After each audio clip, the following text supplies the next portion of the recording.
Deus perdoa independente do tamanho do pecado. Evangelho de Lucas. Comentário de Mari Persona. Um fariseu convida Jesus para uma refeição, e enquanto ele está à mesa, uma prostituta entra na casa com um frasco cheio de perfume e, prostrada aos pés de Jesus, começa a chorar. Suas lágrimas molham seus pés e ela os seca com seus cabelos, beijando-os e derramando perfume sobre eles. O fariseu indignado pensa consigo: se este homem fosse profeta, saberia quem nele está tocando e que tipo de mulher ela é, uma pecadora. Jesus conhece os pensamentos do fariseu e decide levar a questão à sua consciência contando uma parábola.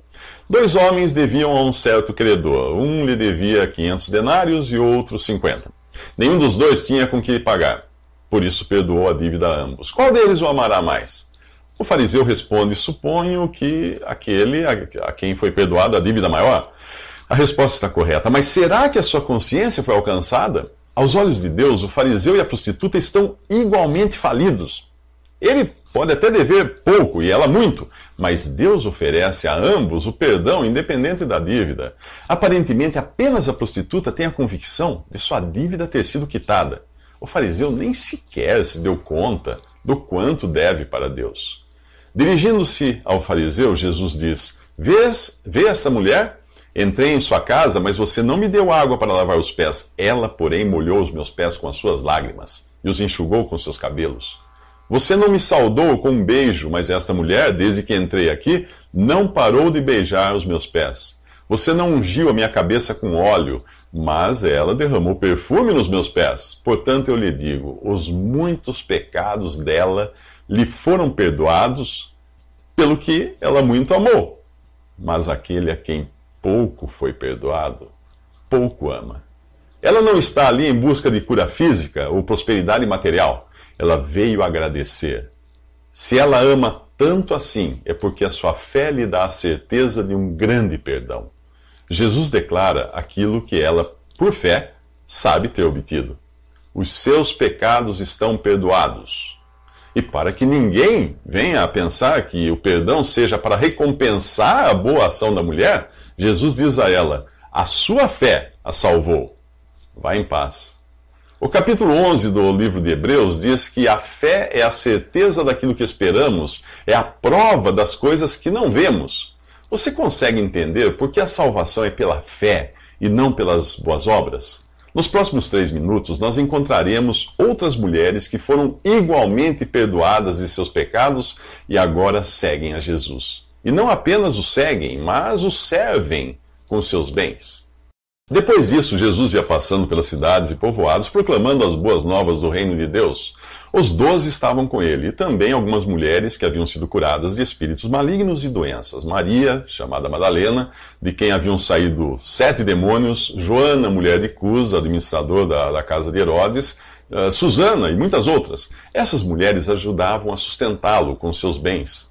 No capítulo anterior, uma mulher amou muito por ter sido muito perdoada. Aqui, essas mulheres ajudam Jesus com seus bens porque foram libertadas de doenças e espíritos malignos. Percebe a ordem das coisas? Foi depois de terem sido perdoadas, curadas, libertadas, que essas mulheres passaram a adorar e a servir a Jesus. Não ao contrário. É um ato de gratidão, não de barganha. A religião do homem é uma religião de barganha. As pessoas fazem as coisas para obterem o favor de Deus, ou, como costumam dizer, alcançar uma graça. Mas de onde tiraram a ideia de que graça se obtém pagando? E que favor é esse que exige antes dar algo em troca? Aproximar-se de Deus tentando barganhar com Ele é querer colocar Deus ao nosso serviço. É tentar fazer dele o nosso devedor. É como se você dissesse: Senhor, já fiz a minha parte, agora faça a sua. O capítulo 11 da carta aos Hebreus diz que sem fé é impossível agradar a Deus, pois quem dele se aproxima precisa crer que ele existe e que recompensa aqueles que o buscam. E continua mencionando os nomes das pessoas de fé, que alcançaram a salvação não por terem feito algo, mas por terem crido. Todas as citações do Antigo Testamento começam com a frase pela fé. Pela fé Abel, pela fé Enoque, pela fé Noé, pela fé Abraão, pela fé Isaque, pela fé Jacó, pela fé José, pela fé Moisés, pela fé a prostituta Raabe, e segue falando de Gideão, Baraque, Sansão, Jefité, Davi, Samuel, os profetas, etc. A fé veio antes das obras. A fé lhes garantiu a salvação, ainda que nesta vida alguns sofressem horrivelmente. Enfrentaram a zombaria e açoites, foram acorrentados, colocados na prisão, apedrejados, cerrados ao meio, postos à prova, mortos ao fio da espada, andaram errantes, vestidos de pele de ovelhas e de cabras, necessitados, afligidos e maltratados, vagaram pelos desertos e montes, pelas cavernas e grutas. Ali em Hebreus 11 diz ainda que todos estes receberam bom testemunho por meio da fé. E você, ainda está nessa de encostar Deus na parede, fazendo ofertas e sacrifícios para obrigá-lo a retribuir com bênçãos, curas e prosperidade? Que tal ser como as mulheres que serviam a Jesus, por terem sido já abençoadas com a maior riqueza de todas, a salvação eterna? Então creia em Jesus. Nos próximos 3 minutos, um semeador sai a semear. Jesus continua viajando e pregando as boas novas do reino. Ao contrário dos reinos humanos, cuja expansão é garantida pela espada, a expansão do reino de Deus se dá pela semeadura. E aqui é o próprio rei que sai a semear. Este não é o trabalho de um rei, mas Jesus veio ao mundo em humilhação e não em exaltação. Ele veio antes para plantar, não para colher. Um dia ele voltará para recolher o trigo no celeiro e queimar a palha. Jesus é um pregador itinerante. Ele sai a semear. É comum nós encontrarmos igrejas que são apenas pontos de pregação esperando pelos incrédulos. Porém, a palavra igreja, ela significa assembleia ou reunião. E não é para incrédulos, mas para pessoas salvas. Salvas pela fé em Jesus e congregadas pelo Espírito ao seu nome. Em Atos 2,42, os primeiros cristãos estavam congregados para perseverar na doutrina dos apóstolos e na comunhão e no partir do pão e nas orações. A atividade da igreja não incluía o evangelismo, pois a igreja não evangeliza. A igreja se reúne para aprender, orar e adorar. Quem evangeliza é o crente, individualmente, em especial os que têm o dom de evangelista. Estes saem como Jesus saiu, levando a preciosa semente. Os convertidos são então reunidos pelo Espírito, e os que têm o dom de pastor os exortam a permanecerem no Senhor, e os que têm o dom de mestre ou doutor entram em cena para ensiná-los e edificá-los. Uma belíssima representação disso você encontra no capítulo 11 de Atos. Leia lá. Ali os que foram dispersos pela perseguição chegaram até Antioquia, evangelizando os gregos ou gentios. Muitos creram e se converteram ao Senhor. Barnabé foi então visitá-los e, fazendo uso do seu dom de pastor, os exortou a permanecerem no Senhor. Então ele convidou Paulo para ensiná-los, o que Paulo e Barnabé fizeram usando o seu dom de mestre ou doutor. Em Antioquia eles foram chamados pela primeira vez de cristãos. Isso nos leva a uma questão de suma importância: como aqueles que creem em Jesus devem ser chamados? O termo cristão aparece mais 2 vezes no Novo Testamento. Em Atos 26, o rei Agripa argumenta que Paulo quer fazer dele um cristão. E na primeira epístola de Pedro, o apóstolo diz que se alguém sofre como cristão, não se envergonhe, mas glorifique a Deus por meio desse nome. Cristão significa simplesmente seguidor de Cristo, seguidor de Jesus. No Novo Testamento, os salvos por Jesus são também chamados de irmãos ou santos, que significa separados para Deus. Qualquer outra denominação não tem fundamento bíblico e nega na prática o testemunho de que há um só corpo de Cristo, a igreja, da qual fazem parte todos os salvos, sem exceção.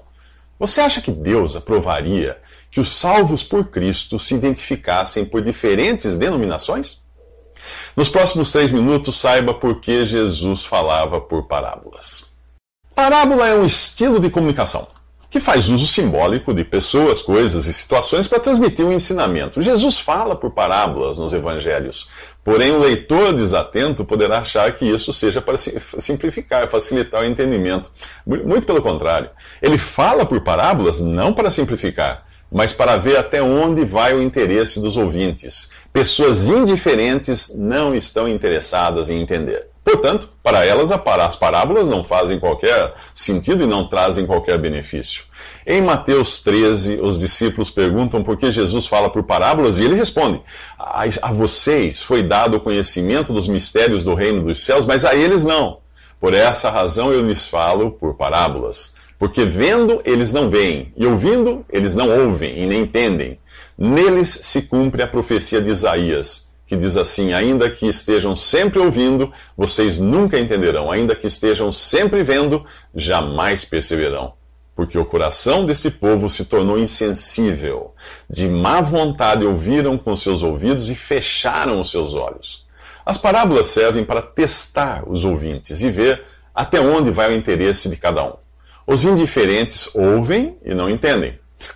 Os interessados pedem uma explicação. Ao comentar esta mesma parábola do semeador, o evangelista Marcos diz no seu evangelho que quando Jesus ficou sozinho, os 12 e os outros que estavam ao seu redor lhe fizeram perguntas acerca das parábolas. O semeador é Jesus e a semente é a palavra de Deus, aqui em Lucas. O campo é o mundo e se ele precisa ser semeado é porque ainda não dá fruto para Deus. A terra pode estar até arada, mas de nada serve sem a preciosa semente. O dono do campo já não tem ilusão de colher algo ali, a menos que seja semeado. Jesus, Deus, tentou encontrar no homem algum fruto e não achou. Nem mesmo Israel, um povo privilegiado por Deus. Aqui o Senhor começa algo novo no mundo, a partir da terra virgem. Apesar desta parábola, que aparece em 3 evangelhos, ser muito usada para o evangelismo, repare que existem diferenças sutis em sua aplicação. Em Mateus, a semente é a palavra do reino, em Mateus 13. Em Lucas, aqui, é a palavra de Deus. Portanto, em Mateus, ela é dirigida aos que estão no reino, que dão frutos, mas em proporções diferentes. Em Lucas, os frutos são de um só tipo, a conversão. Em Mateus, o que entende a palavra dá fruto. Em Lucas, é o que crê na palavra. Porém, em todos os casos, é a qualidade do solo e as circunstâncias que fazem a diferença, tanto para o crente, no modo como recebe a palavra no seu dia a dia, como para o incrédulo, que a recebe pela primeira vez. A questão aqui é de responsabilidade do homem, já que a semente é perfeita. Nos próximos 3 minutos, saiba o que pode interferir no resultado da semeadura.